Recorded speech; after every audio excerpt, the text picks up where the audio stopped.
Bom dia, eu sou Eunice, da turma 189 da PUC, da turma de Direito Empresarial 2.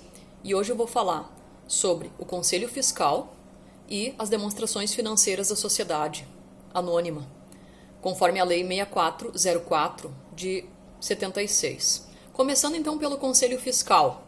O artigo 161 versa sobre a necessidade de uma companhia ou de uma sociedade anônima de ter um conselho fiscal, sendo que o Estatuto irá dispor seu funcionamento de modo permanente. Será composto por no mínimo 3 e no máximo 5 membros, e suplentes igual número, acionistas ou não, eleitos em Assembleia Geral.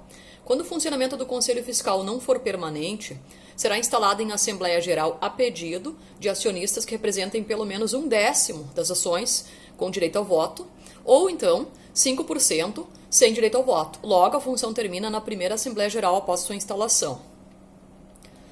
Na Constituição do Conselho Fiscal, os titulares das ações preferenciais sem direito ao voto, então, terão de eleger em separado um membro e suplente, igual direito aos acionistas minoritários, desde que representem 10% ou mais as ações com direito ao voto. Sempre lembrando que a função do membro do Conselho Fiscal é indelegável. Quais são os requisitos e impedimentos para ser, então, conselheiro fiscal? Nós temos aqui no artigo 162 que somente podem ser eleitos para o Conselho Fiscal pessoas naturais, residentes no país, com nível superior e que tenham sido conselheiros ou administradores de empresa. Não podem ser eleitos para o Conselho Fiscal, por questões óbvias de conflito de interesse, os membros da administração e empregados da companhia, além daqueles impedidos pelo artigo 147, que são as pessoas impedidas pela lei especial, ou condenadas por crime falimentar, ou pena criminal que impede, ainda que temporariamente, acesso aos cargos públicos. Os inabilitados pela CVM, Comissão de Valores Mobiliários. Além disso, não podem ser eleitos para o Conselho Fiscal cônjuge ou parente de terceiro grau do administrador da companhia, é evidente. A competência do Conselho Fiscal.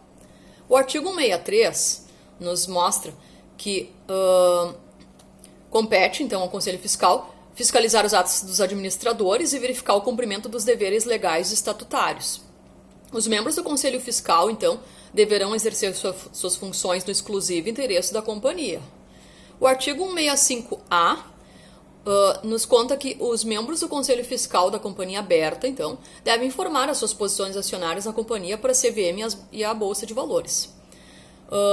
Um exemplo próximo que temos de SA, para ressaltar, são as que são, na verdade, sociedades de economia mista. Temos o Banco do Brasil e o Banrisul. Obviamente, necessitam ter um conselho fiscal.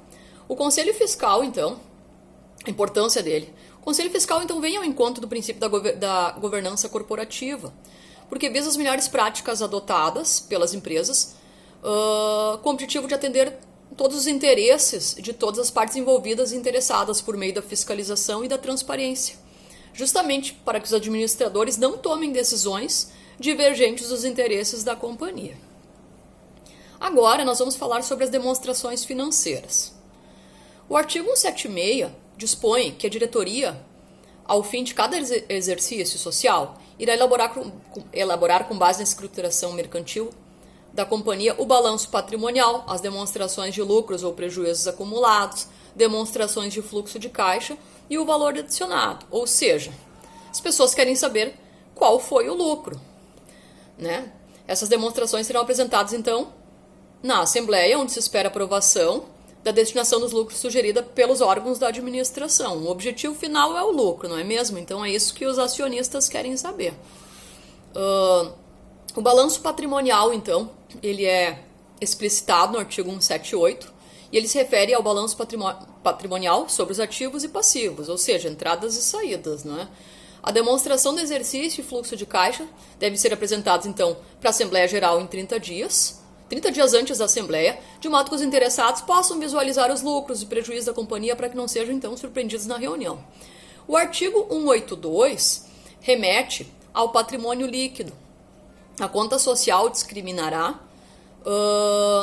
o montante subscrito e, por dedução, a parcela ainda não realizada.